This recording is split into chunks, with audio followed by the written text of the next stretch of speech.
ஜீராசி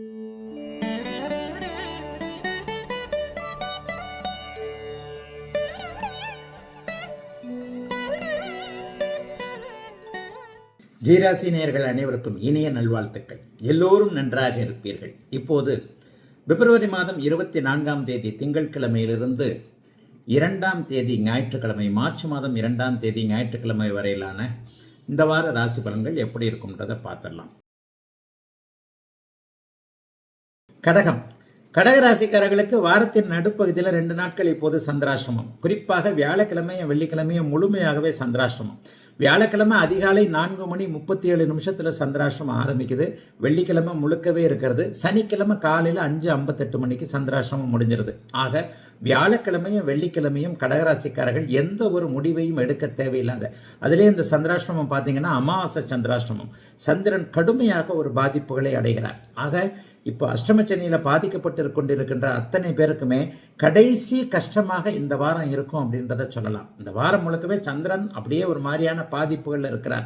ஆரம்பத்தில் 7ஆம் இடத்துல இருந்தாலும் குருவின் பார்வையில் இருந்தால் கூட அவர் கடுமையான நிறை அமாவாசையை நோக்கி நெருங்கி கொண்டிருக்கிறார்.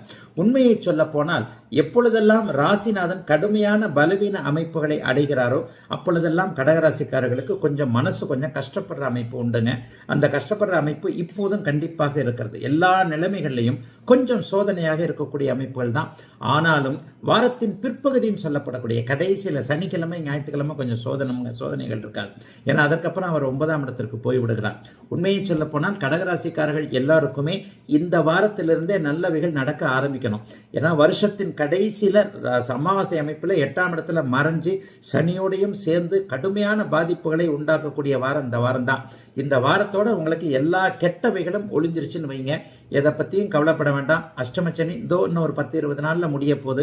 அஷ்டமச்சனி முடிந்ததற்கு பிறகு ஒரு நிறைவான நல்ல ஒரு மாதிரியான நீடிக்கப்பட்ட சந்தோஷமான ஒரு வாழ்க்கை அமைப்புகள் கண்டிப்பாக உண்டு. ஆக அடுத்தடுத்து வரக்கூடிய ஒரு நல்லவைகளுக்கு அச்சாரமாக இறுதி தீமை என்று சொல்லப்படக்கூடிய அளவில் தான் இந்த வாரம் இருக்கும். பெரிய அளவில் சோதனைகள்லாம் இருக்காது. எதையும் தாங்கக்கூடிய வலிமைகள் கண்டிப்பாக கடகராசிக்காரர்களுக்கு உண்டு. இந்த வாரத்திலிருந்து அப்படியே வளர்பிறை சந்திரன் ஆகிறார். அடுத்தடுத்து யோக அமைப்புகள் அஷ்டமச்சனி கூட இந்த மாதத்திலேயே முடிஞ்சிருது. ஆகவே எதிலும் நன்றாக இருக்கக்கூடிய யோக வாரம் இந்த வாரம் கடகராசிக்காரர்கள் எல்லோருக்கும். சிம்மம். சிம்மராசிக்காரர்களுக்கு பார்த்தீங்கன்னா வாரத்தில் முதல் நாள் அப்படிலாம் ஒன்றும் பெரிய கஷ்ட நஷ்டங்கள்லாம் இல்லைங்க. முதல்ல உங்களுக்கு 6ஆம் இடத்துலையும் 7ஆம் இடத்துலையும் இருக்கிறார். வாரத்தின் இறுதி நாளில் அவர் 8ஆம் இடத்திற்கு மாறுகிறார். சந்திராஷ்டமம் வாரத்துக்கடை கடைசியில் சனிக்கிழமை ஞாயிற்றுக்கிழமை அப்படியே நடக்குது. சனிக்கிழமை காலையில் 5:58 சந்திராஷ்டமம் ஆரம்பிக்குது.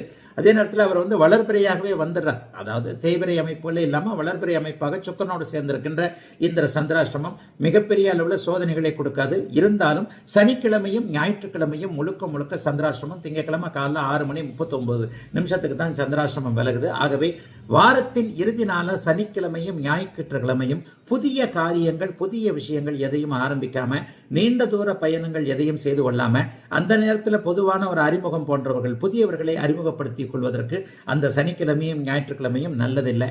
ஆக வார கடைசியில தான் உங்களுக்கு சந்திராஷ்டமம் வருது. சரி, இடையில பாருங்க, முதல் 5 நாட்கள் திங்கள் முதல் சனிக்கிழமை வரை வெள்ளிக்கிழமை வரையிலான 5 நாட்கள் எப்படி இருக்கும்னு பார்த்தீங்கன்னா சந்திரன் குருவின் பார்வையில் இருக்கக்கூடிய ஒரு மிகப்பெரிய யோக நாளாகவே இந்த நாள் இருக்கும்.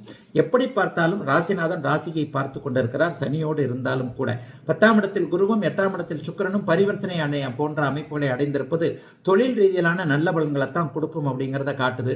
வேலையில் சிலருக்கு பதவி உயர்வு சம்பள உயர்வு போன்றவைகள் கிடைக்கும். வியாபாரம் தொழில் அமைப்புகள்லாம் மிகப்பெரிய அளவில் நல்லா இருக்கும்.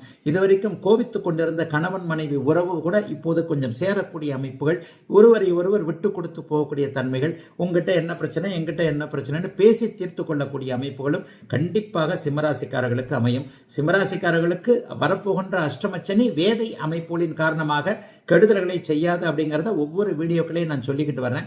அதனால அஷ்டமச்சனியை பார்த்து கண்டிப்பாக சிம்மராசிக்காரர்கள் கவலைப்பட வேண்டாம். எல்லா நிலைகளிலும் நிறைவான நல்ல தன்மைகள் இருக்கக்கூடிய ஒரு சிறப்பான வாரமாகவே அமைஞ்சிருக்குங்க சிம்மராசிக்காரர்கள் எல்லோருக்கும் இந்த வாரம்.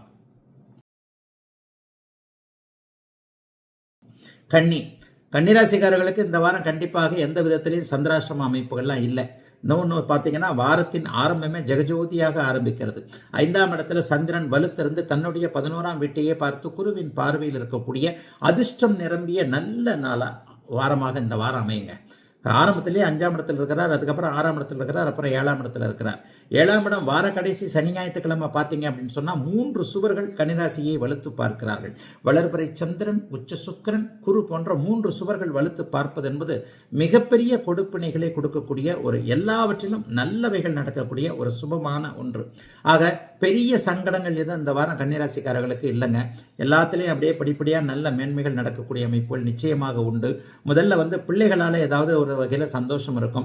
பிள்ளைகளுக்கு ஏதாவது நல்ல கல்வி, நல்ல விதமான ஒரு வாழ்க்கை, அந்த அமைப்புகளை வாரத்தின் முதல் நாள் செய்து கொடுக்கக்கூடிய தன்மைகள் உண்டு.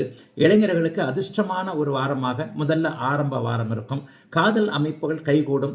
இந்த வாரத்திலேயே ஆண் பெண் அறிமுகங்கள் கன்னிராசிக்காரர்களுக்கு நன்றாக இருக்கும். பெண்களால் சோதனைகளை அனுபவித்தவர்கள், ஆண்களால் சோதனைகளை அனுபவித்தவர்கள், ஒரு எதிர்பாலினத்தவரிட தவறான புரிதல்கள் வைத்திருந்தவர்கள் எல்லாருக்குமே அதற்கான சரியான புரிதல்கள் வரக்கூடிய அமைப்பு. தோழமை மூலமாக நல்லவைகள் நடக்கக்கூடிய அமைப்பு.